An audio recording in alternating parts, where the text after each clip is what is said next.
weekend all. Ira Epstein, and here we are with your weekend update, your metal one, for this Friday, the 25th of February, 2022. What a week. You know, I've been around this 53 years. I don't recall a 4-day period ever this volatile. It was across the board. There was no hiding from anything. It was beyond imagination. As wild a market as I've ever seen. So if you thought this is crazy, you're right. But we've had a confluence of inflation running, Ukraine situation making inflation spike up even more, then hearing talk that maybe it's not as bad with Ukraine on a day like today. I'm not buying that, but the market then reversing course. You actually closed for the week higher in the stock market. Would you believe that? But when we get to the metals, you'll see they've taken a recent beating. The market that hasn't is one of my favorites, copper. I'm still a $5 copper guy for later in the year when things settle down and people do better. CDC coming out this week saying maybe masks can go obsolete in certain areas. These are good things. When you look at gold and you look at a monthly chart and you were looking for it to continue going up this week beyond that 1927 level, I wasn't. Why? That's your upper Bollinger Band. That's the first resistance point. Doesn't mean it has to stop there. That's your first resistance. On a weekly area chart of just closes, heck of a run. You were down 0.5%, $11 for the week. The high of the week, you've got to look at that, 1972, and here you are $90 down from that. All in, I think in 48 hours, that all happened. Unbelievable action. With a lower close, no less. Do we have a trading pattern? Now, you're going to hate when I say this. No on the weekly. You have a lower low and a higher high. The swing line is here, but it's lower than that one. So this correction that you're getting now is what I look for to establish a higher swing line low to see if the market can climb back up from that. Where's the big support? Well, it's the combination of the 18 and the 100, but something else has happened. I want you to look at this chart now. Here, if you look at the moving averages, you've got the 100 over the 18 week. You reverse course, you went up, this was last week on the 18th, you made your higher high. That's what I was looking for. When you get bullish crossovers, you often get a surge off of it. I know you're going to tell me it was off the Ukrainian situation, and that was the catalyst. But there's always a catalyst. Do you understand my point? There's always something. It could be a Fed. It could be this. Somebody died. It could be anything. You don't know. But that was what it did. That does not take away that at 1821 to 1850 for weekly traders, they're going to look for support there. But again, it's still not a buy. You still have the higher high, but a lower and low pattern. Where's the Bollinger Band? You settled one time over it. Only 5% of the time do you stay over it. Yes, you could latch onto it and keep going, but as you'll see on the next chart, your momentum wasn't embedded. This is where you were. You were overbought. Any reading over 70 is overbought. And this market's been having a tendency where it doesn't want to embed. Notice that?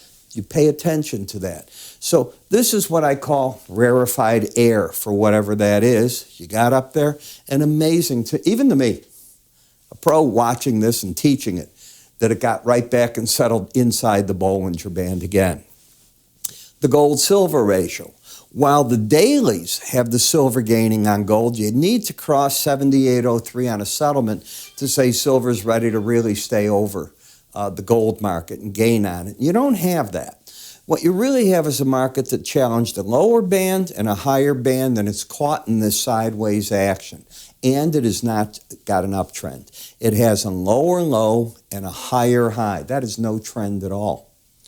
In the copper market, if you look at the dailies, I've shown it to you every single day, you keep hitting this 18-week average. For the first time, well, first two times, you haven't hit it in a while in here, but you probably get back to it this week. This is all, I think it's base building. I can be very wrong. It could be a top and the market starts down and things go to hell very fast. I don't think that's going to be the case for the reason that I think COVID's ending. I think that we have enough people that have either gotten immune to it, they're on their vaccinations, they're taking other vaccines, whatever it is, and I expect that that will get the economy going sooner rather than later. I know that we're all nervous about the Fed raising rates. Will they raise it so much they choke off the economy? Well, that's their balancing act. That's their job to not do that. In the platinum, this was an easy one. I was looking for the market to come up. Platinum and palladium are major exports, along with aluminum, I can go on and on, out of Russia.